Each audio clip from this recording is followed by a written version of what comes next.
هانتوما العسل عاود صايبته في هذا رمضان هذا. شوفوا القوام ديالو تبارك الله، جا اللون ديالو رائع جدا. وهانتوما العسل تبارك الله وصل عندي خيط واحد ما كيتقطعش، داير بحال العسل الحر. وهانتوما كتشوفوا المكونات اللي انا درت فيه يعني بزاف ديال الاعشاب. وهانتوما كتخليوه كيطيب حتى كيولي الحامض على هذا الشكل هذا كراميل. وهانتوما كتشوفوا اللون ديالو والقوام ديالو ثقيل وكيليق لجميع المعسلات.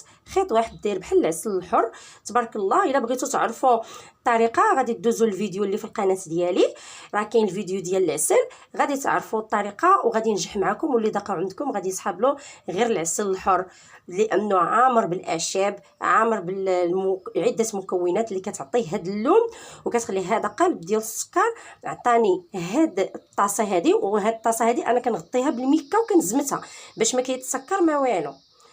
وعطاني هذه وعطاني قرعه.